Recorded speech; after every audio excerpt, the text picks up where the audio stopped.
যে ব্যক্তি কোরআন তেলাওয়াত করতে গিয়ে আটকে যায়, বেঁধে বেঁধে তেলাওয়াত করে, ঠেকে ঠেকে তেলাওয়াত করে, বহু কষ্ট হয়, তারপরে সে তেলাওয়াত ছাড়ে না, নবীজি বলেন ফালাহু আজরান, আল্লাহ পাক তাকে ডাবল সওয়াব দান করবে। তার ডাবল সওয়াব হবে। স্বাভাবিকভাবে তেলাওয়াত করলে, সুন্দরভাবে তেলাওয়াত করলে, না বেঁধে বেঁধে তেলাওয়াত করলে যেমন সওয়াব হবে, কেউ যদি ঠেকে ঠেকে তেলাওয়াত করে, বেঁধে বেঁধে যাচ্ছে, তারপরে সে হাল ছাড়তেছে না, কষ্ট করে তেলাওয়াত করে যাচ্ছে, নবীজি বলছেন তার ডাবল সওয়াব হবে। কেন? তাকে উৎসাহ দেওয়ার জন্য, সে কেন কষ্ট করে কোরআন তেলাওয়াত করছে, এজন্য আল্লাহ খুশি হয়ে তাকে ডাবল সওয়াব দান করবে। আজকে কোরআন তেলাওয়াত করা আমাদের জন্য একেবারে সহজ। আজকে দিন যত যাচ্ছে, তথ্য প্রযুক্তি যত উন্নত হচ্ছে, কোরআন তেলাওয়াত করা আমাদের হাতের নাগালে চলে আসতেছে। আজকে একটা মোবাইল ব্যবহার করে আপনি কোরআন তেলাওয়াত করতে পারেন। আপনাকে কোরআন ক্যারি করতে হচ্ছে না, সর্বসময় কোরআন ব্যাগের মধ্যে রাখতে হচ্ছে না। এই মোবাইল মাধ্যমে খুলে অ্যাপস ব্যবহার করে আপনি কোরআন তেলাওয়াত করতে পারেন। শুধু কোরআন তেলাওয়াত নয়, একই অ্যাপসের মধ্যে আপনি কুরআনুল কারীমের অনুবাদ সহ ব্যাখ্যা এবং তাফসীর সহ আপনি সেখানে পেয়ে যাচ্ছেন। শানে নুজুল সহ আপনি পেয়ে যাচ্ছেন। যা আগে হাজার হাজার টাকা দিয়ে বই পুস্তক কিনতে হতো, তাফসীর কিনতে হতো, শানে নুজুলের কিতাব কিনতে হতো, কিন্তু আজকে এগুলো আর কিনতে হয় না। আপনি নিজে ঘরে বসে ছোট্ট একটা মোবাইলের মাধ্যমে সব কিছু আপনি পেয়ে যাচ্ছেন। এত সহজ হচ্ছে দিন দিন, কিন্তু কোরআন তেলাওয়াতকারীর সংখ্যা দিন দিন কিন্তু কমে যাচ্ছে। আগে শুনতাম ফজরের নামাজ পড়ে প্রতিটা ঘর থেকে মেয়েদের কণ্ঠে গুনগুন গুনগুন করে কুরআনুল কারীমের তেলাওয়াত আওয়াজ ভেসে আসতো। আজকে কোরআন তেলাওয়াতের আওয়াজ ভেসে আসে না, বরং বিভিন্ন গান বাজনা, বিভিন্ন হিন্দি সিরিয়ালের আওয়াজগুলো আজকে প্রত্যেকটা ঘরের থেকে বের হয়। প্রিয় ভাই, নবীজি সাল্লাল্লাহু আলাইহি ওয়াসাল্লাম একজন সাহাবী, তিনি কুরআনুল কারীমের তেলাওয়াত করতেছিলেন বেঁধে বেঁধে। বিভিন্ন মানুষরা বলতে লাগলেন, আচ্ছা এত কষ্ট করে কেন তুমি তেলাওয়াত করছো? তিনি বলছে, দেখো আমি ছোট্টবেলা থেকে কোরআন পড়ি নাই, আমি জানি না।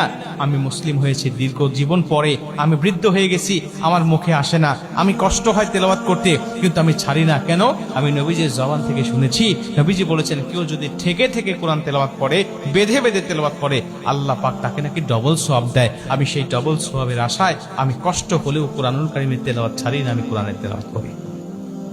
মুসলমান ভাইরা আমার, শুধুমাত্র তাই না, নবীজির কাছে এক মহিলা আসলেন, এসে ডাক দিয়া বলেন, ইয়া রাসূলুল্লাহ, ইয়া হাবিবাল্লাহ, আমি কুরআনুল কারীমের তেলাওয়াত করতে গেলে কষ্ট হয়, আমি স্মুথলি তেলাওয়াত করতে পারি না, আমি কুরআনুল কারীমের তেলাওয়াত করতে গেলে ঠেকে যাই, বেঁধে যাই।